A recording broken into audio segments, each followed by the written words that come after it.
going dirt, dirt, dirt. I miss that dirt, dirt, dirt. Gotta get back to I'm a dirt trackaholic. Call it what you call it. Saturday night, I am so Kenny Wallace on that dirt, dirt, dirt. And welcome back to Throttled Up the Podcast.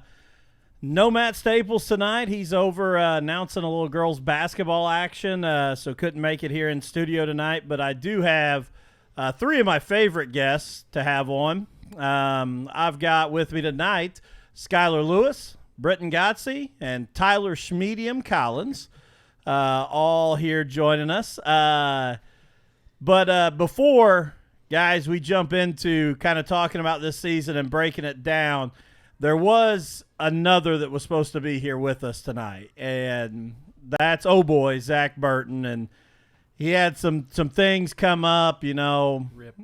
fatherly duties and some things, but he sent a special picture in, and he wanted me to share it. So I'll pull it up here for you all to see. But for those that can't read that says to Tyler Smallins from Cade Burton, you are small, bro. Give me my shirt back. So this was not planned, and I kind of forgot, but I was going to bring one of Oakland's shirts because she wanted me to give it to Tyler, but we got one of Skyller's smalls, and it may be too big for you, but if you'd like to keep that. Well, there's no doubt that's too big. You'll have to. How long are those sleeves going to last? No, no, they're not going to last at all. Those are getting cut off before I ever put it on. So This is an extra large, by the way. So's mine, and you're twice my size. I'm going to take that as a compliment. Yes. But I had to share that there with the 3Z boy sitting in, Cade Burton there hanging out on the 3Z. And I just want to say this. If Zach is still racing when Cade is old enough to get in the car, God help the Uke tires. Yeah. I don't know if he can afford enough front bumpers. Oh. If he's still racing, then Cade's not going to have any college tuition saved up. Bumper fund. Yeah, bumpers. So, guys, let's jump in here. 2020 has obviously been a pretty wild year, obviously, from where we started and everything that's gone on. But looking back on you guys' racing year, what would you say? How's it gone? How you feel about it? Go ahead. It was my best year I've ever had. I mean, I still did, I think, 22 races. It was kind of like a normal length year, but stuff down south didn't really close down. But I got 2 wins this year, I think, and finally win at Brownstown. So it was my best year. I'm overall happy with everything.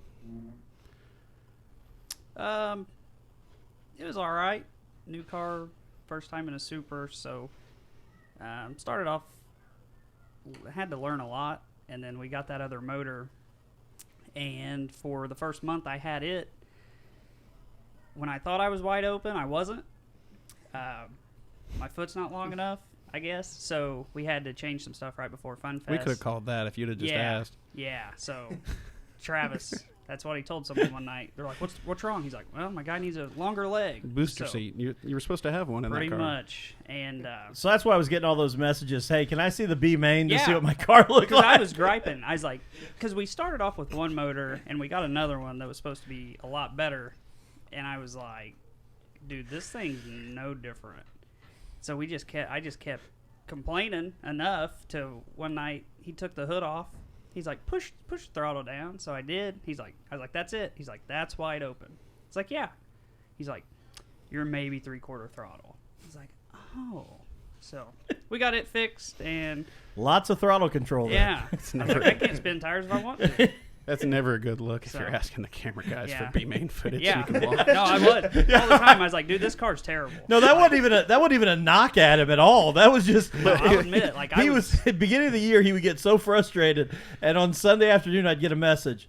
You got that B main that I Yeah. can see, and I'm like, this is. Before this year, I can count on like one hand how many B mains I was ever in, and it felt like every weekend this year. Oh, so, same. Yeah. And and then before Fun Fest, we changed some stuff and got some help from some people, and had a pretty good car there. Just went with the wrong tire, but I think I was 5th in points. So it I don't know. We'll be back next year, a lot better. So, and full throttle. That'll be nice. Skyller? Yeah, it was okay, I guess you'd say. We got better there at the end of the year, for sure. Definitely better than I was last season in the open cars. So, I don't know, we just got to keep working at it. These last 4 or 5 races here at the end of the year, ever since they had Jackson, we got a lot better. We picked off 2 heat races there, and we led some of that open race at Brownstown until I hit a Uke tire, of course, and that kind of ruined my chances of that. But, no, we're getting better. Just keep working on it, keep digging at it. Can't complain too much. I'm looking forward to next year, though. We finally got a race car back to where I like it, and got a new motor coming next year. So I'm hoping next year's our year to maybe make something happen or make one of these big races. You know, and you guys all kind of had unique challenges because obviously, Skyller, you second year in that open car and still trying to learn it. Britan, you talked about, your challenges there with jumping in the super and Tyler going down south. I mean, and we were talking a little bit before these guys even got here. Especially at the beginning of the year, I got to go down to quite a few of those with you to film and produce, and that's a whole different deal down south, man. What they do with crate cars is a whole different situation. Yeah, I had anybody who talked to me about them wanting to go down there, I tell them all the same thing, like in the nicest way I possibly could. Don't go down there with an ego, because those guys are just on a way another level. It's kind of insane. Like I remember thinking that last year when we went down just to try it out, and that's kind of what got my foot in the door. And I was like, and I told Dad over the winter, I was like, I want to go down there more so we can figure out why they're so fast, because starting out you're like, man, Marty's fast and man, Shelby's fast, and the last 3 years racing, that's how I was, because I never could win. I'd be getting good finishes, but you just have those guys that are just so much faster. And then going down there, it's like all of a sudden the fast guys around here aren't so fast. Like when, like he said, like I don't think I ran a B main at all the last 2 years before this year, other than down south. And this year every time I was down there, it felt like I was in a B main, because there was always 40 cars and there was always 35 of them that could win a feature at any of their home tracks. And it's just, the competition is just crazy, but I feel like that's really what helped me get to push to that next level to where I could win up here. What really changed how I drive and everything else, and advanced us a lot quicker to where we could be a lot more competitive when we came back home. When you went down last year, what track did you run at with the ACAS? We did Smoky Mountain, and then what was the second one? I don't even remember what this. Oh, it was the asphalt track that transferred to dirt for 1 year. Now it's back to asphalt again this year. Oh. It was Lonesome Pine. It was called Clay Valley. And then the third night was supposed to be Withville, and then it got rained out because it was the same thing as last year. It was supposed to be the 10,000 event, and it got rained out. So I only got, I think, hot laps there. So that was your first time at Bulls Gap, was Mayhem in the Mountains this year. Yeah, and then I think 49 cars showed up. Yeah, my first time there, our first race of the year. 49 cars roll in, and qualifying at 2 a.m. Yeah, and I mean, even then, like with 49 cars, I think 46 of us were within half a second. I think I called Tyler that night about 1 o'clock. Yeah, I remember talking to Britan. My phone went dead on. Yeah, it was like he's like, I can't get a turn, so we just started going over things. He's like, done it. Derek Bottoms messaged me when we were down there, and it was like 1 a.m. and he's like, hey, I don't care to buy this thing, but like how much racing is left? And I go, Derek, we're still qualifying. And he's like, no way. I'm like, yeah, dude, we've been on a rain break here for like 4 hours. So like you got heat races, you've got qualified and finish, you got features left. And I shut the camera off at 5:45 that morning and didn't shoot the rest of the local show. We still had 2 more nights of racing. That's what got me. It was like we're supposed to drive 2.5 hours or whatever it was to the next track, and then compete again, and then do it all again another 4 hours or whatever it was back to Withville the next day. And I was like, this is not a good way to start off a 3-day weekend. I had a hotel room and everything planned, and 5:45 I packed everything up. It was about 6:30, and I'm like, I just pulled out to the parking lot right there and laid the seat back and went to sleep in the car. And woke up about 2 hours later and moved on down the road. If Derek would put his son in the car, I'd say he'd win a little more money and wouldn't have to worry about how much a $10 pay-per-view is. Sounds like he's winning every go-kart race in the nation. So, but Derek did say he bought. He did buy the pay-per-view that night.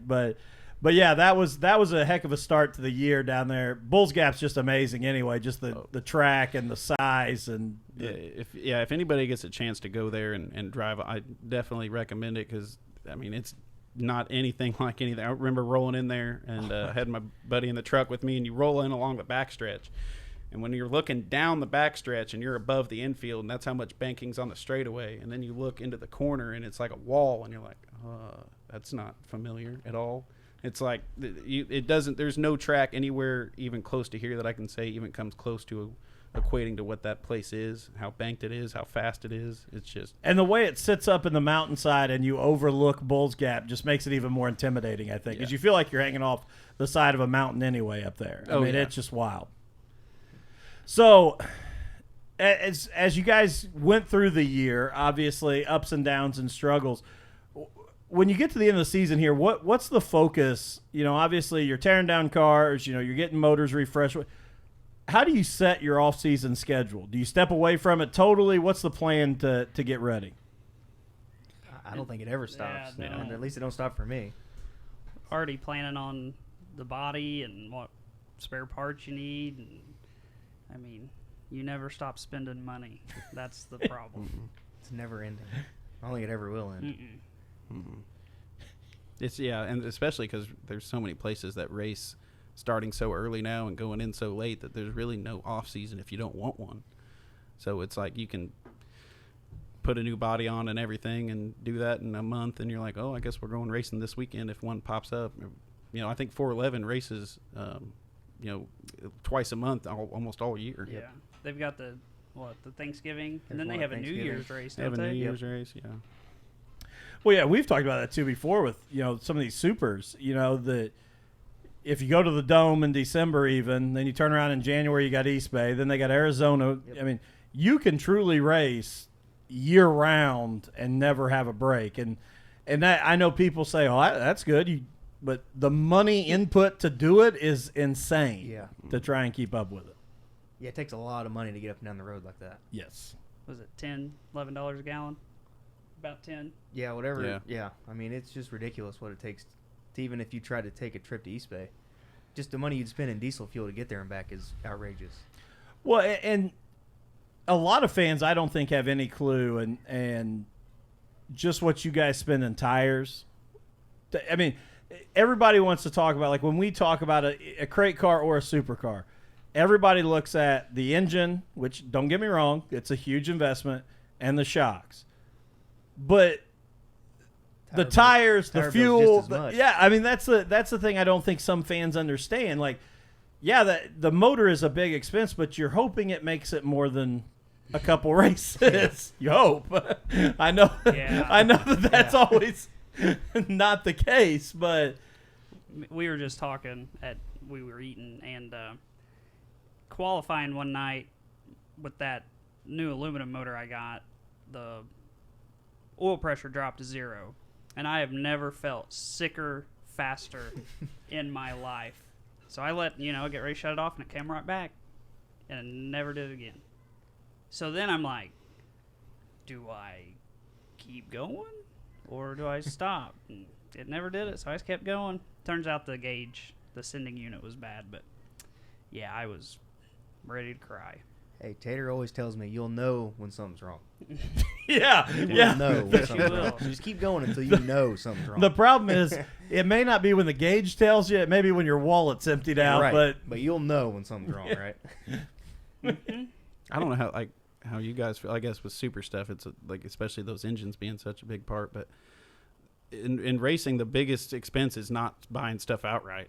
I mean, a person, if they had a car given to them and had everything ready and it was the best of the best stuff, they'll go Still broken gotta again. keep going. You're still going to spend more money than you'd ever dream just trying to keep that thing going. Especially, like, I got lucky this year. I'm dreading next year to an extent because I didn't replace nothing. Don't say Yeah, it. you I never know. say that. I know. oh, I didn't hit a Uke tire for the first time in my Definitely life. don't say that. So, I'm going to get a couple bumpers next year because it'll happen. Next year's icebreaker, there will be a Uke tire that someone will hit that'll jump up the track and hit Godsey right there. Yep. If it can happen, he just sealed the deal. It will. Yes, it will. And it came close, but no cigars, thankfully. I do want to say Keith Sparkman just commented here and said Tyler raced at his home track growing up, Mountain Motorsports Park. Raymond Nichols, track champion, and Sparky went to graduate high school with him. But Mountain Motorsports Park's a pretty cool little place down there too. Yeah, it got a bad rap at the beginning. Like when people, I said, "Oh, we're going down here," and they're like, "I wouldn't." And the first race we went to, it was racy, but it was a bit rough, especially there towards the end. It's just a weird dirt that no matter what, it just breaks away and just ruts out. And but we went back there a few weeks ago, and I had some bad luck from just the competition, but had nothing to do with the track. And the people who have that place right now, they're putting money into it. They're doing big things with that place, and they're in a hurry. And it was, I mean, it has the potential to be a really good racetrack for the drivers. It needs a lot for like the fan. I mean, everything's on a hill, and everything's just kind of, it's not really set up to where it could like host like a really big race. Because I mean, we with the ACAS said, like they said, that was their biggest crowd and the place was packed. But it's not ever gonna, I don't think, be like a $10,000 Southern All Stars kind of or some crown jewel kind of place without. Because the pit area we overfilled, we got stuck and I couldn't get out of that place. Like it just has those little quirks of being like a hole in the wall track, but it was a real racy and cool place. And that Raymond Nichols, he was a real nice guy. He helped me out when I got down. I told him I knew. He called him Beef. I guess that's what they called Sparkman in high school. So he's like, "Oh, Beef," and so he gave me some help on how to drive the track and what gear and stuff. That nickname doesn't seem to fit Sparkman. No, anytime you say it, I think Mark Barber. But also, Josh Harris said that he didn't know anything was wrong with his car until he let you look at it, Britan. Yeah, so he bought a couple shocks off of me and springs and stuff, and he was asking some questions. So I just went over there one day and looked at it, and we got it better a little bit. So I had to call Rusty Schlank because I hadn't seen one of them swing arm cars in a long time, and Rusty went through some stuff, and we got it a little better. Then he got more shocks at the end of the year and helped him some, but man, it's anymore, like both of them two know, like literally 5-10 pounds in your right rear load it can make a huge difference. So it's just, they're so technical anymore. And if you mess up, everyone else is so stuck to the racetrack, you're done. So talking about, if money was not a problem, if that wasn't the worry, but you only had enough to really focus on one area, where would you go? Is it the shocks? I mean, motor's huge, I know, but is the shocks the number one place? I'm gonna go chassis. Yeah, it's everything. I mean, shocks it's is hard to super important, say. but it's everything. They all work together. Everything has to work together as one. It's all got to be right. Because if you miss a little bit, somebody else is not going to miss, and they're going to beat you by a straightaway.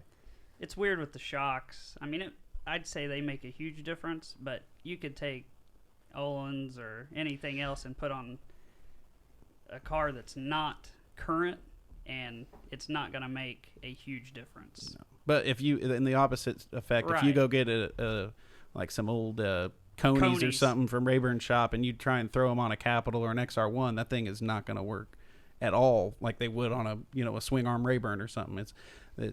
Everything is geared to work exactly how. I mean, all these places have tons of engineers on their payroll. They're full on big business places now, and everything is doing exactly what it's supposed to be doing, exactly what those engineers designed to do. And if you take one aspect out of it, it's not going to, like, you can take these, everybody thinks, you can just take, a supercar and you can pull the engine and put a crate motor in it. It's like, you're not going to do good as a crate because that car no longer is meant to work with the horsepower that it has. Or you could even do the same thing. You can take a engine that has 700 horsepower and then bump up and get you one of the big new spread boards that has 900, and your car is going to handle totally different even though it's still super. It's just everything is meant to do exactly what it wants to do, and you have to find these cars are all about fine tuning. They're not really about big changes like they used to be. You're never going to see the guy who wins the race changing a bunch of bars and doing a bunch of stuff in the pit area right before he rolls out for the feature. If he was good when he rolled out, he's going to do a turn here or there and a few clicks here or there, and that's about it. And don't you think, and I know we've talked to each one of you on here before, but don't you think that's where that notebook comes back to being? I know that everybody talks back in the day, the notebook, but you could take a lot bigger gambles back in some of those old school cars and either hit or drive out of your mistake a lot better. Like what you just said, Skyller, if you're off just a little bit, you're a straightaway. Right. You can't really drive through a setup mistake anymore. I mean, you can, but it's just not going to be fast enough. So yeah, you might be able to take it from 10th to 7th, but you're not going to go from 10th to winning the race. Absolutely. Right. I mean, it can't happen anymore. Right. Which is wild because it wasn't that way even 10 years ago. Mm-mm. Even when we first started, it wasn't that way. Yeah. So it's just crazy how much it's changed the past 5 years. Where do you guys see it going? It's just going to keep getting worse. When does it stop? I don't think it ever does stop. Yeah. At a local level, I'd say I think it stops when the super class dies Yep. around here, and it just goes all crate racing. It's never – racers aren't going to ever want to slow down, so it's just going to keep getting worse. and you can just spend like no one's gonna like you're always gonna have those one or two people that it doesn't matter, like they're gonna buy whatever the new piece comes out, whatever this that, like they're just always gonna have that, and you know they'll always be that much more stuck to the racetrack, and it takes like back then like Papa and those guys, like they just had everyone had kind of equal stuff. And if they had an advantage, not to interrupt you, but if they had an advantage, usually they built it in their own shop. They machined something. Yeah. They came up with a trick. It wasn't something that was sitting on the shelf that you just had to go had the money. They were their own, for lack of a better term, dirt track engineers saying, hey, let's tweak this way and machine this out and see what we can do with it. Yep. And then now it's, one phone call to the right person, and then you're 2/10 faster. So, which, don't get me wrong, looking at your stuff and working on your own race car and knowing everything still is a big advantage. I mean, but if you just don't have the right equipment, it don't matter. The guy that does have the right equipment that also is working on his own stuff all the time, I mean, they're just going to be better. So you just got to make what you got work and make it fit you. Let me ask you this. How frustrating it is for you guys because I know all three of you put your own time, your own money into your cars. I hate to break it to all our viewers right now, but none of you have big trust funds that are support. Unless if I'm unaware of that, we need to talk after the show about a sponsorship for Throttled Up, because I don't have a trust fund. How frustrating is it, though, when you see that guy that has every bolt-on piece they could have? They've got all the money in the world, but either A, don't take the time and effort to actually put the work in to do it, or just can't drive a lick, but they've got everything they need. Very. I'll be the first to say. Yeah.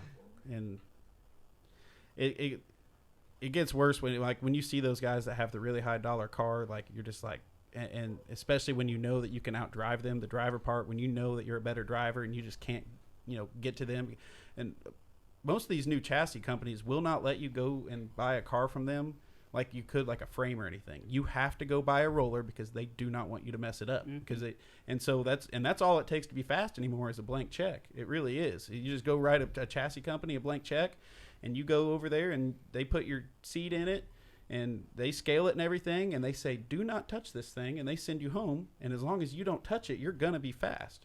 But on the other end, I know when I beat those guys, it makes it that much better. When I know that the amount of work that I just put into the garage the week before, and everything that I did, and the phone calls back and forth with Justin, and scratching my head in front of the spring smasher for a few hours, and then we go to the racetrack on Saturday and it all worked, and I'm beating the guys who just paid for stuff, like that really, it makes it kind of more worth it. Let me ask you this. This is one of the comments we got here, and I know this is a hot button issue, but talking about the crate class, how would you feel if the crate class put in a spec non-adjustable shock rule. 10 years ago would have been a great idea. Yeah, Not I too think late. it's just too late Too for late. it now. Because everybody that we like, I mean, me and Skyller, take 2 years ago or last year, like we all had the set of $3,500 and $5,000 shocks. Like, you're not gonna be able to implement that rule and then all these people have all these shocks. Right. The only thing that ever comes down to is actual tech. It's like you can put all the rules in that big rule book you want. And everybody's like, oh, But if you're not going to check but it, if it you doesn't can't, matter. and the only Right. way to check those is to have a shock dyno at the track, and the winner takes all of his shocks off and puts them on a dyno, and they get checked right then and there. And if they do that, that's great. But if they're not going to do that, you can't do a rule like that because it ends up hurting the people who have less money because you're like, oh, everybody has to be on a non-canister, non-adjustable shock, and it has to be a spec body. Well, all you have to do is take that spec shock to a shock guy, and he does whatever he wants to it, and then you have a whole wall of different shocks with different valvings that end up costing more than an adjustable shock would. But the guy with money gets to do that, whereas I don't have enough money to buy a whole shock or a whole wall full of shocks. Well, and that's something, even on the sprint car side, talking to Joss Moffitt, that Joss has talked to me about a lot. He's like, everybody talks about how ridiculous it is that we have these adjustable shocks in these sprint cars and how expensive they are. But he goes, 20 years ago, it cost just as much money because we had a wall of shocks that we were pulling a certain shock out and putting it on the car. He goes, all we've done is instead of having the wall of shocks, now we've got one set that we adjust to where we want it to be. But I agree with you. And it's funny, Ryan Bowling was over last night and we were having this discussion, and it was the same thing. If you implement it before it gets to the point it is now, you can do something, but everybody's doing it now. You can't pull it back. It was talked about back in like 2013 When I first started. or Yeah. 14, and they had a meeting and they basically voted out that, and like the next week I spent $4,000 on Olin's. Like, Yep. I remember we had the same talk, 2 years ago with the new Willys carburetor when it came out. Yep. And my thing, and I was arguing against it, and everybody was like, well, what a lot of people who voted against it weren't taking into consideration was that Willys was actually, they weren't behind. I mean, their technology was a little different than other people, but billet center sections for carbs for specific crate applications had already been out for years, and a lot of guys already had them. They just weren't at Willys.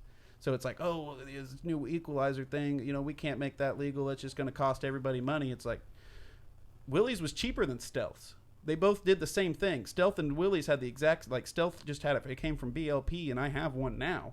And but it cost, I think $500, or it was $600 or something like that then, and it was $400 for the Willys. But the Willys got outlawed. It's like, well, that was a $200 cheaper option that we just, to save price. It's like, unless you're going to get ahead of something, it's always going to cost the racers more money to make rules that come after the fact.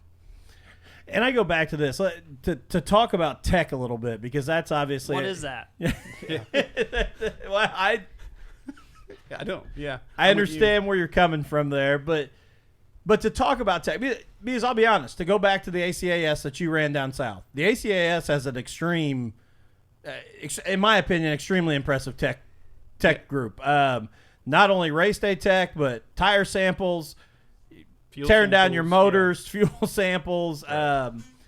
But your experience from up here and racing down there, and you guys as well, do you want that every race tech? Yep. 100% all the time. So answer me this: why do promoters feel like? Because the argument promoters always give, well, if I start teching everybody, they won't come. No. But every driver I talk to says put tech in.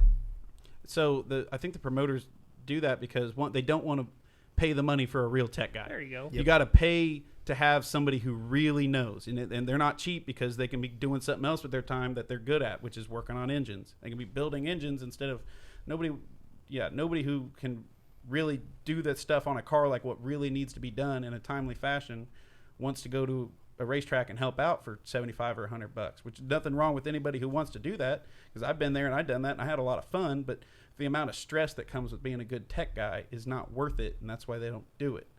And I don't think, unless the driver's cheating, there's not one that's going to say, oh no, we don't need that tech. We don't need, 100%. I would love for them to check everything when I roll into Brownstown. And I believe that. I'm not saying you guys are lying in any way, shape, or form. But it is funny to me because it's this constant battle of promoters being like, I'm telling you, if we hammer down on tech, the drivers won't show up. And I'm like, I talk to every driver, and every driver's like, tech me. I want to be teched. I want to make sure we're all on an even playing field. Here's the thing.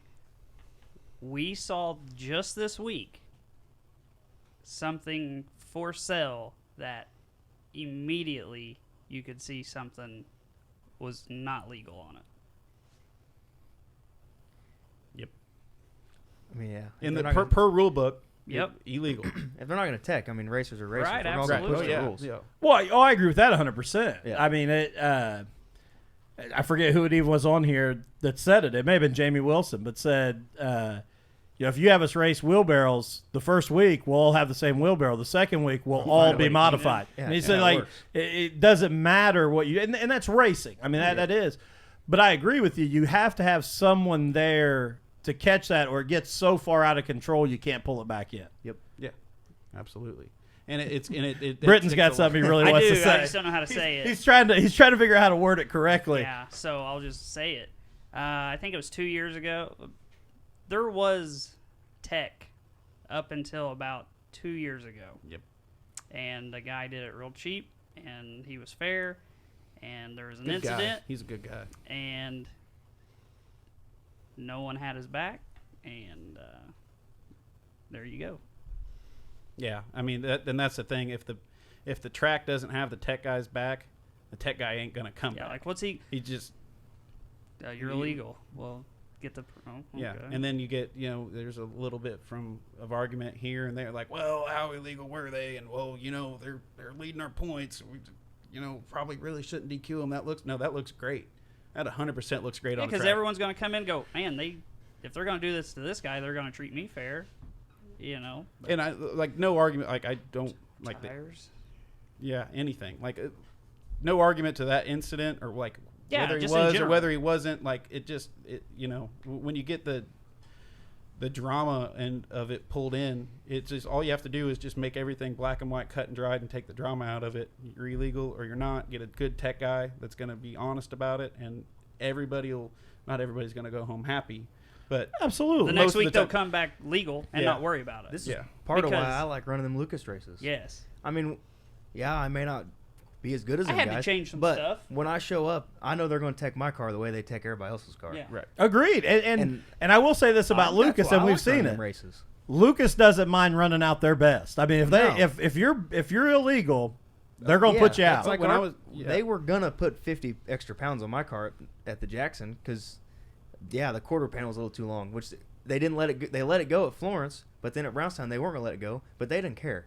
He said either you're gonna fix it or I'm gonna meet you at the scale house and we're gonna put 50 pounds on it where I want to put it too. They don't give you the option of where you want to put it. It's where Francis wants to put it. My right Yeah. front So- fender, I had to raise it a half inch because when they run that string, Yep. Yeah, we had to do the same thing. So I just think that if you're gonna do it, just do it every week the same way and just be fair. But I also agree with what you just said, Britain, and the fact that they'll come back the next week legal. I think we have to get away from worrying, and I get what social media has become, and I get the people and say I'm part of the problem, is I'm part of the media and out there, but you got to quit worrying about the guy that's going to jump on Facebook Live as he's pulling out of the track, ticked off, and run your name down, because again, to the 50 fans that are going to comment and say that's BS, They're all they his screwed you. Yeah. There's 50 drivers that are applauding, saying thank you. Yep. Because I came legal tonight. And again, most drivers, and I get there's some incidents that'll happen, whatever, but most drivers new coming in, I'm going to try and push this through. I hope it gets through. I hope I don't get caught. And when they do, even though they may put on a show on social media, when they get home, they know I tried it. Yep. I got caught. So I'm going to fix it and come back. Right. And even if they don't, if for whatever reason they can't take their I got caught, and even if you lose a guy over it, you gained at least two. If you actually prove that you tech and you send a guy home, and that shows other drivers like, hey, I can show up there, I'm legal, and that makes more likely that they're going to. There are places that I did not go this year, specifically down in Kentucky, because there is a few drivers, at one in particular, that is so illegal on an engine it's not even funny. He got kicked out of one of the ACS races. Derek Bottoms is listening. Be Yeah, careful. I'm sorry. Just be careful. Sorry, but Derek. it's like when you get kicked out for rules in a series race, but you're allowed to go back home to your home tracks, and they just don't care. I'm not going to go race there. I'm not going to go race for second place money with that. I almost, because I'm racing against a super. If I know that like there was nothing I could, I mean, it'd be cool to beat him when he was cheating, but it's not worth it when and they're not going to do anything about it. And I'm going to throw this out to you guys too, because this is a total personal opinion, but I also think when you're not teching and that also creates the drama of it makes the speculation. Everyone just who's cheating. immediately starts assuming that everyone else is cheating. Well, And I Skyller think- got faster towards the end of the year. I think he was cheating. Well, yeah, he Maybe just I was, he I figured don't out how to. Probably. It was probably that quarter panel. That's right. I bent that quarter That's panel what it back was. out. That's what it was. Huh? Francis took that 50 pounds somewhere Yeah. else, and Yeah. Skyler said, "Uh-huh, That's right. time to go."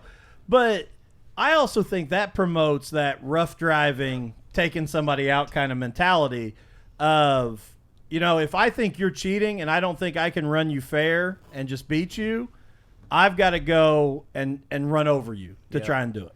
And part of this whole conversation we're having right now is kind of why I quit crate racing, really. We got tired of just everyone assuming that everyone else was cheating, so we just went to a class where you didn't really have to worry about somebody cheating. There's open rules. That's part of the reason why I got out of crate racing. I loved being called a cheater. When I came back up here and I was running really good, Tyler's cheating. It's like I run every week in a series that text. I can show you verified little papers on my car from every week that I'm not cheating. But it's always the cheaters that call the other people the cheaters. And it's like, well. Well, I'm I've not cool. said this on here before too, and I understand some people may not like this, but if you're running 7th to 10th, don't talk about the first place guys cheating. Could you not talk to me? I'm talking directly about me right now. I feel You didn't say attacked. 7th to 10th in a B main. You Yeah. said 7th to 10th. I won like 4 of those and just felt like an absolute badass this year. Main man. Yeah, dude, I'd like, come on, get in my wheelhouse. But This is my house now. After them heat races, it's my time. even though that worked out better than I thought it would, but that wasn't actually where I was going with it. But that idea of like get better with who you're running with. Like before you're worried about what the front guy's doing, get better. But I also agree when there's nothing there, the speculation and rumor is going to run wild. Yep. All right. Before we go on, I do want to bring up something here real quick, and it's a cool announcement for us here at Thirsty Goat Entertainment, and we are currently a sponsor for the iRacing League, Highline Racing League. The number 19 Jackson Hartman out of California will be running our car. So we just got the pictures of it this week, so we wanted to throw it up and wish Jackson luck. Their first race is coming up here. They're going to run the Xfinity Series, but they are going to run at Eldora. So we will get to see them on the dirt a little bit, but excited to see what Jackson can do, and again, excited to be on the car and sponsoring him. Unlike the last car that we put the goat head on the front of, we're hoping to get this one in victory lane and away from the Uke tires. Man. Zach's elbow deep in poopy right now. He ain't listening. He's already said cheater. So, Zach, my logo's on the front of your car. If we can figure out how to cheat, let's work on it because I'm in. But no. So looking ahead to 21, what are the goals? How do you guys set goals for next year? What are you wanting to look of? What do you want to look ahead to? What's your goals to go accomplish? I just want to go race. I don't care what I do, to be honest. I mean, yeah, everybody wants to go win races and everybody wants to do all that, but I think for me and my dad, we just want to go race. I don't really care. Just racing as much as we can, and yeah, I mean, we want to finish as good as we can, and I want to hit all the Lucas races we can go to, which we know we ain't probably going to win one of those, but if we did, that'd sure be wild, but you got to be there to have a chance. So for me, it's just go race as much as we can and maybe hit some more of these bigger races around. Speaking of that notebook, I literally, before FunFest, went back to stuff I was doing about 4 years ago, and car was night and day better. So, ended on a pretty good note, and there may be some more help on board for next year. So, I don't know. There's talks of going and running like portions of the Summer National stuff, and here and there. But if I start the year off looking like I did about halfway through this year, I'm not going to go waste my time. But Well, if you're full throttle, I think you're going to be a lot gonna better help. off. it's going to help a lot. So, yeah, we'll just go race. Hopefully there's no restrictions next year on some stuff. Yeah, Everybody can go race when they want to. I'm nervous, though. I am. I don't think. I don't really know what. I mean, it kind of going to depend how this winter goes for us. If I love traveling, but it takes a heavy toll on the pocketbook trying to do that. Where especially when we showed how good we can be when we come race around home. So, I know next year definitely no points of any kind. I'm just going to go wherever I feel like going. Probably just chase a bunch of money wherever I feel like I can do good and I'm chasing wins, cherry pick if that's what you want to call it. If that's still a thing. Speaking of the restrictions, though, real quick, I've never seen Brownstown as packed on a Oh, my. local show week in and week out as it was this year. This year was. I mean, And the track was Vernon being good. closed, I think, helped out a lot. Yeah. The Jackson 100 was awesome. Yeah. I I wish mean, I'd have made that. I've been to the Jackson for as long as I can remember, and I have never seen that place like that. I'm just glad the first year I get a Super, there's 64 cars. Yeah, there, yeah. huh? Aren't you glad that James Essex is up there? We're going to break the record, Yeah, boys. yeah. Like, shut up. What happened to the years when there was 30? Yeah. And I'll be honest, and we talked about it on here too, because everybody said, well, the world was canceled. That's why the Jackson was big. And that played a part. think Don't it get me helped. wrong. But having the Friday night Makes a full huge show is big. In my opinion, that's the biggest factor of what happened. You can run for $25,000 and not have to drive anywhere. And, You and got same thing 10 for the and 15. fans. Instead of me having to go to Kokomo on Friday to watch Lucas and then come to Brownstown, I showed up at Brownstown on Thursday night and left Sunday afternoon. That's what race fans want to go do.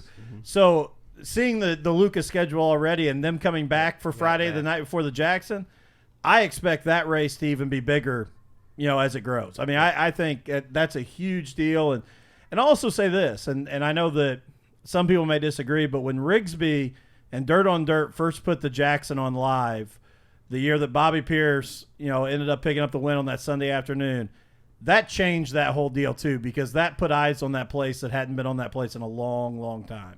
Yep. I agree with that. But no, that was that's one of the wildest weekends I've ever been around. How much of it do you remember? After Thursday night, most. Friday, Saturday, Sunday, I was pretty good. I wish I could forget that weekend. But Thursday night, It happens. I had a struggle bus. But so let me ask you this: not points racing, wanting to jump around. What draws you to that? Obviously, money. What else draws you to when you want to go pick where you're going to go race for a weekend? Fun. Yeah, like if you enjoy a certain racetrack, go to it. I mean, who cares? Yeah. I would rather go somewhere that's a few hours away and look forward to it than go somewhere an hour, so away and like you just don't like it. Like I'll go on record. Every time we went to Bloomington and those crate cars, Yeah. dreaded it. It's 25 minutes from the house. I wish it'd rain every weekend. But I like Bloomington. I I love hated Bloomington. it. Yeah, I hated it. Couldn't stand You it. like Richmond. What'd you I say, love I Skyler? hate I Richmond. love going to Bloomington. Okay. I wish we hadn't super race. I love the last love Oak super race facility they of had there Richmond. was awesome. See, It is too small. I've never obviously driven anything. Salem. Salem was the race best. is Salem was the I- most fun I had in a car this year. That's another racetrack. I Yep. loved Little Salem. Yeah. Yeah. That Mars race was fun. Yep. And it went green. Well, so did your Yeah, guys. so It's did green ours. to checkered. Yeah, I mean we were lapping cars in 3 laps, but that kind of is what made it fun. It just I think honestly you're going Well, you so gotta- slow you can't ever make like a nobody can make a big enough mistake to where they can't recover and to where you get a big old pile up because you're only ever going 40 mile an hour. But it's the most fun 40 mile an hour you're probably going to have. Well, and I will say this. I don't know if I'm even allowed to say this, but I will because it'll be out there. But there will be another dirt track in Salem next year because they are gonna put dirt on the inside track at the Salem Speedway. So there will be a dirt track on the inside. Not racing every weekend, but some select shows. But hopefully we can And get there's a track going in at Indy. Yes. south of Indy. I heard that the Yeah. other day Yeah. too. Peden was telling me that. Fairgrounds, right? Right at the fairgrounds. Is it right at the fairgrounds? Yeah, it's in the fairgrounds. Dane Laster was telling me about it. It's one of his buddies that's doing it. It's the Tunnies, isn't it? The figure 8 guys. The Yeah, Tunny fan- Is it? I think Is so. it the Sportsdrome in Indy or what? Yeah, what- the sports. Yeah, or the It's Speedrome? Whatever. I don't know. I don't get. One's in asphalt. Clarksville Those asphalt and one's guys are in- weird. Yeah. I can't remember, but it's the same one that runs the asphalt track up there in Indy is putting in a dirt track. Yes. So, so I mean, picking up a couple more tracks obviously can't hurt anything. But I will say this, going back to Bloomington, because I find it interesting. You two love it. That's what I always joke with Matt about. Like growing up, I always went to Bloomington Speedway, and to me, late models were boring at Bloomington because when you watch, it's not knocking late models. I love watching late models It's a now. sprint car track. But when you watch sprint cars go around Bloomington and then the late models come out, it's like, really? They look slow. Like, this is awful. But then you go to Brownstown and some of these others and see a late model race. It's like, oh, okay, this is a lot of fun to watch. So I've always found it interesting because there are some late model guys that love Bloomington, but to me, it just doesn't fit. Kent loves it. Yeah. K-Rob absolutely loves that place. But, I mean, he grew up running mods and stuff there. I think he won the last Super He Race. did. Right? It's weird how certain tracks do that, where they put on better racing and for certain classes, and you never like Salem being a good late model track. You'd never show up there, with those little modified things that run around there. They're Those like mini the mods. Mod lights. Those haul. Yeah, they haul but that's like oh, that's a great mini mod track. Yeah. And then let's put Or a full mini blown sprint track. put full blown late models out there, and it's like they're not going to put on a good. Oh crap, they put on a good show. 750 gear and go.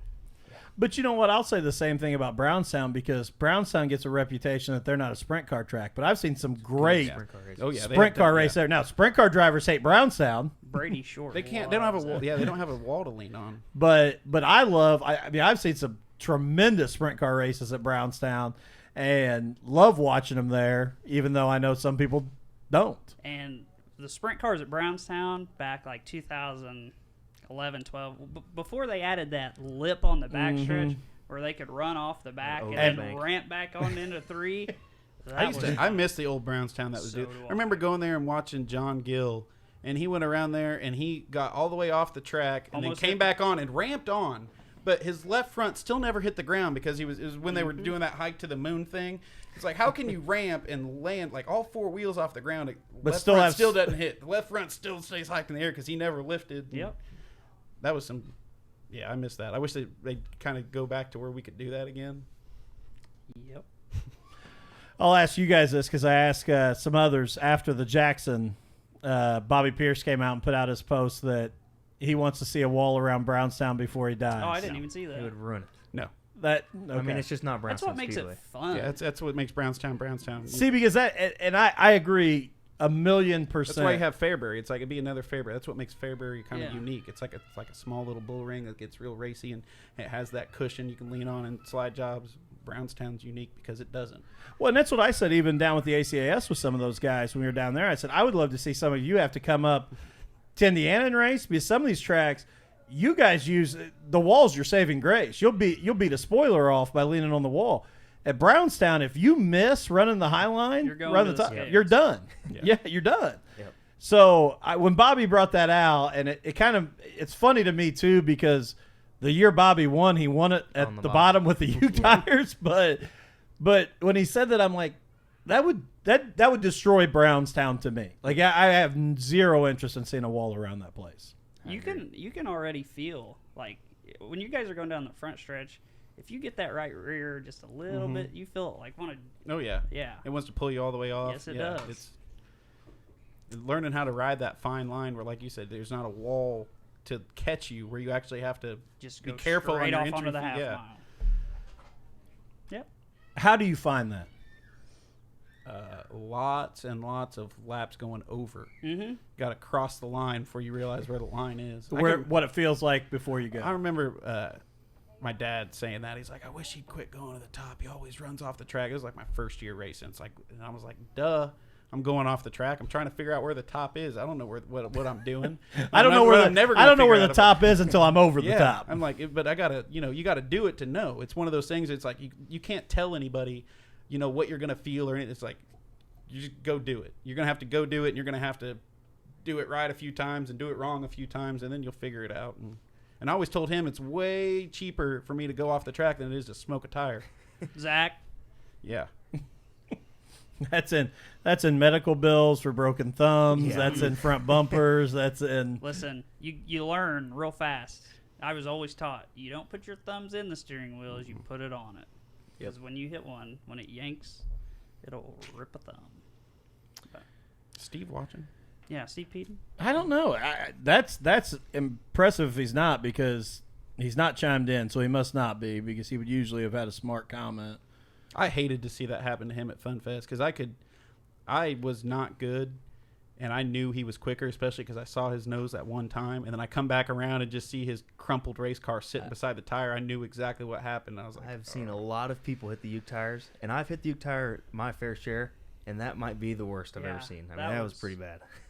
I mean, it plumb. Teed up on it. Yeah, When I watched it the ripped the whole yeah. nose up, whole nose underneath it, not just one corner. He got It was pretty unlucky impressive. too. 'Cause when I watched the video, he got a really good first start, and then somebody spun out or went off the track or something. Somebody lost their wheel, I think. Yeah. Wasn't that was Scott Young? The left rear. Yeah, came right off. and then so like they got that start taken back. Well, then Peden didn't get it. If he would have got that initial start, he wins that race, not me. 100, like guaranteed. Like I watched him, he was just my car wasn't even He could close to roll as the good. bottom. Oh yeah, and I was shoving through the middle really hard, and I think I said that. And then like I said, I just especially after watching the video, I felt even worse for him. I was like, man, that car was rolling. Like that car was really good, and then really crumpled. And I think it's really hard. Actually, Peden just logged in, so he's there. As we're talking about the Uke tires, but I think it's really hard if you've never watched a race from down there in the infield to realize how tight you guys run to those Uke tires. Like you can sit in the stands and you're like, oh, they look close.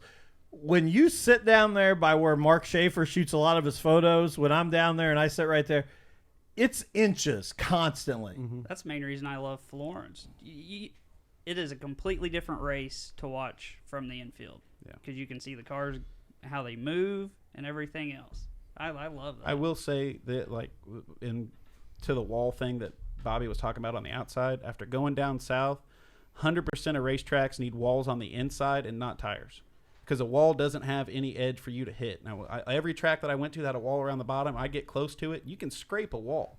You can't scrape a Uke tire. If you get close to your Uke tire, it's pulling you in. You've done crumpled your nose in a spindle. Like, So your argument for Brownstown would be put the wall put on a the wall inside. on the inside. I'd be all right with that. Give us a solid Save thing. me a It few doesn't bumper move. bills. It's always the same, and you can't. It's nothing. You're always flinging dirt the other way. Like there was never any. Nothing ever hurts on. But like I said, there's never a blunt thing that you can run into. You can just get up next to it, and if you rub it a little bit, then you're like, oh, move up a little bit. The only time down south I saw it hurt something was at Bulls Gap when that dude in that push truck came all the way down from the top. They were trying to roll it in after the rain came, and this old boy was in an old Dodge tow truck, and you could watch him. He'd been out there for about 30 minutes, and he just kept getting a little more confident, That's the best. And he gets up, he's running around backwards. He comes into 2 right at the top of Bulls Gap, and he starts sliding, and he's trying to save it, and then all of a sudden he's just exactly perpendicular, and he comes straight down into That's the the wall. bet, like how banked that place is. Oh, and he was like, he had them all locked up. So, like, he didn't carry any forward momentum down with him. Like, he came to a basic, like, A slid, stop, and then he still hit the wall at probably 30 because that's how much speed you get off that bank. Is that the place I've seen videos of? It The was dude sliding down? Well, no, it was they got rained out, and you can see the trailers and trucks lined up, and they just get a huge run. Oh, that's Tazewell. That I is think. Tazewell. Yeah. Yeah, you can't park. Well, actually, no, people do park in the infield of. Yeah, I'm like, good. You just No. stay Yeah, all you night. just stay there, I yeah. guess. you're locked in. Which get Tyler helicoptered did that out. at North Vernon a That did couple happen. years ago. So I lived, half a minute from that place. It didn't bother me to sit there in the rain. I'll never forget that. We get rained out at Florence. Skyller was with me. Called Tyler. Yeah, they're gonna run. So we go to North Vernon. Before we pay to get in, I park the truck. Me and Skyler walk up to the racetrack and go, no. Turn around. Walk. Well, first we got in the announcer's We booth. were in the announcers booth. We were trying to find the microphone. We were going to start talking to him, and we couldn't. Then we just left. About 3 hours later, they call it. No, He was still there. here. Like I said, I was a half a minute from home. I'm telling you, that's like that volunteer deal because they came across right away, which obviously was the first race out of COVID, and they came and said they will get this in. They don't care when it starts. The locals around there, everybody down there has a different mentality than we do up here. Because I'm like, it's only 11 o'clock, and it's not really. I mean, I think it was actually like 10 o'clock. Not really that late yet, but I'm like, freaking call this thing. I'm ready for bed. And all the locals are like, they ain't gonna call it. And all of them they're just happy as can be, smiles on their face. They're hunkered in their trailers. They're like, we'll qualify at 3 a.m. They're like, and they're no racing. one left the stand. No, and none the of them fans cared. were full. You talk to any of the drivers, I felt like I was the only one. Like, are they gonna call this thing? I'm ready to go. Which I was having a bad night. There were 49 cars, and all of them good. I wasn't gonna make it. I knew I wasn't gonna make it. I was having a bad night too. This is the best. I get down there, get the entire production stuff set up. Their announcer down there, real nice guy. He's like, hey, I'll go plug your power in. I'm like, okay. So he runs my extension cord over to the concession stand. I got power. We're literally getting ready to hit the live button. I lose all power to the computer, everything. I'm tracking it back, trying to figure it out. I go in the concession stand. I'm like, what happened? This old lady goes, well, we turn that breaker off when the chili gets too hot in the crock pot. There you go.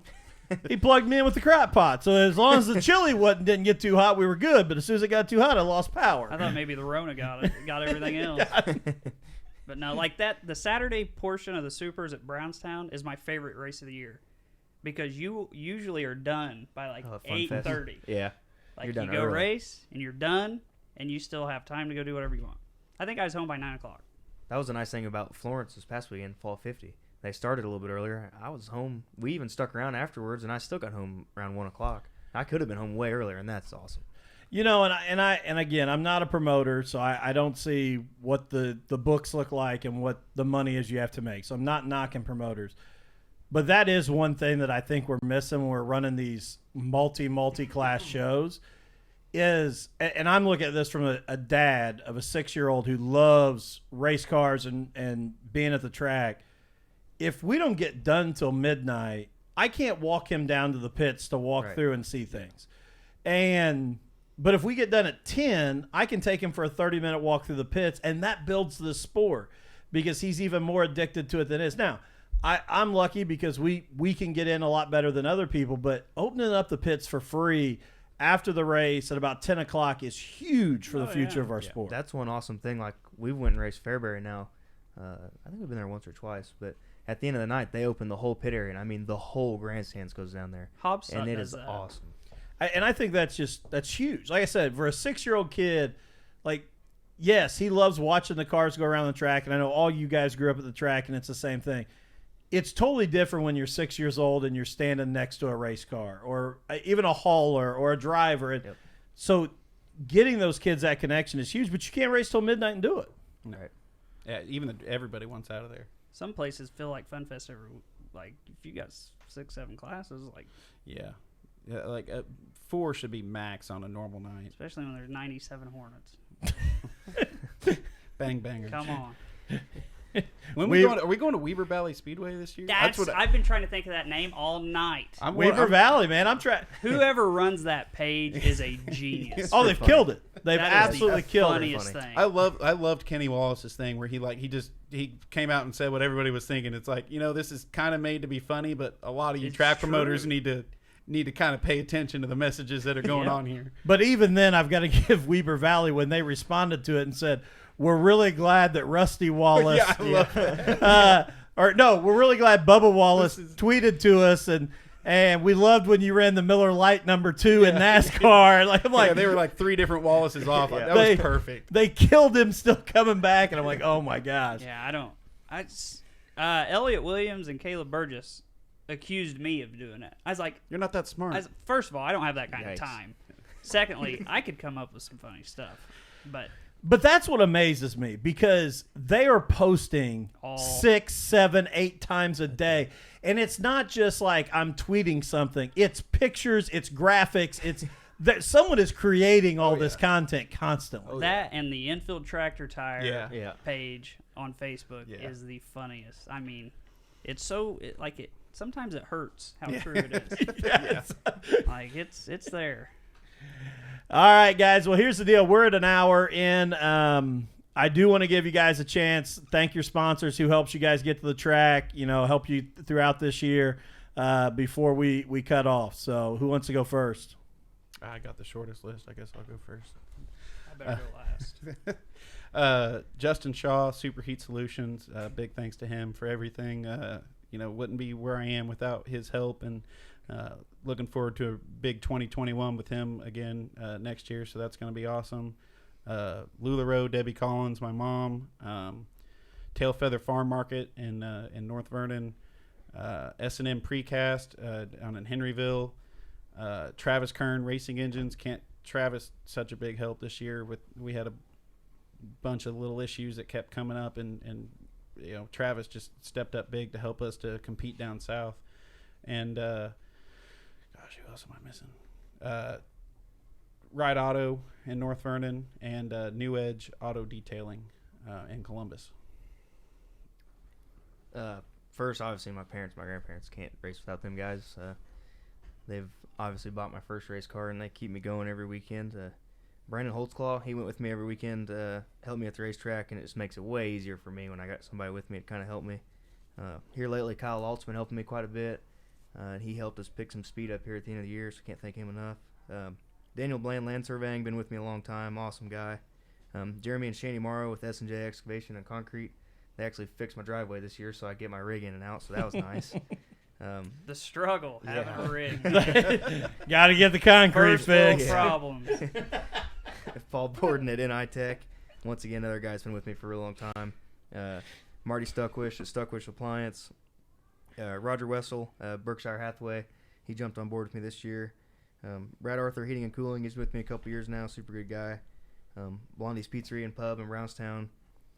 Jim Hoffman at Farm Bureau Insurance, another guy that's helped me from the beginning. Mel's Country Mart, Brownstown Hardware, and then Tater and everybody down there at Masterbuilt. They've helped me out quite a bit.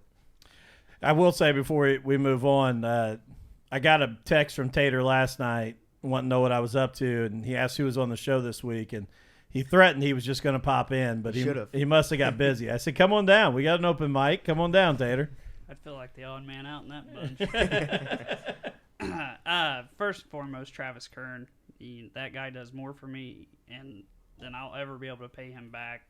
Bruce Sturgeon with the Living Room Center. He came on it helped me so much this year with hauling me to Richmond or the Summer National races and everything else. JB Salvage. Chase Briscoe Racing. I'm so glad to see him get that 14 car. That's the coolest thing ever. That's awesome. Indy Auto Recyclers, CS Prototyping, Rick's Automotive and Towing, Sutterth and Company Real Estate, Cox's Tree Service, Shella's Busy Bee, $5 Bling, Wayne Fugate with State Farm, Wild Boys Race Chasers, and got to give them a shout out for all Levi does. He's so fun to have around, and you just got to know how to take him. He's just Levi, and one of the guys in that group, his name was Scooby. He passed away unexpectedly midway through the year, and that was a big loss for them guys. Stone Brothers Racing, Kirk Loudy with Envy Suspension, Edge Collision Center, Trent Nicholas Designs, Scott's Barbershop, Hoosier Door Incorporated, Olin Shocks, JP Technology, Superheat Solution, and then the guys that helped me at the track, Travis Kern, Frank Porter for all he does and all he puts up with, mainly that. He let me keep my car there for a long time, and now it's at Papaw's. But Frank gets to see all the not fun Britain that some don't get to see. And There's a fun Britain? This is as fun as it gets, so you can only imagine how bad it is. Lucas Pace, Elliot Williams, Caleb Burgess, and all my family that helps make everything possible. Well, I will say this to all you guys. All of you have obviously been big supporters of us, and I've told you it before, but we appreciate it. And, it's been a ton of fun with what we do. This is episode 108. Awesome. So we appreciate it. We love being at the track with you guys, getting to watch you race, and we wish you guys all the best of luck next year. And I can say that with honesty because Burton's not here. So right. We truly wish you guys all the best of luck. So thanks again, guys, for coming on. We'll have you guys back again. And, this is we'll hopefully get a picture of Tyler when he puts on his new shirt. Yeah. Maybe big though. Yeah, it looks loose. Just put it in the dryer a couple times. Shrink it. All right, guys. Well, thank you. We'll be back here in 2 weeks. Again, now we're in the off season. We'll be every other week. So join us again here in 2 weeks. And thanks, everybody, and have a great week. Thank you.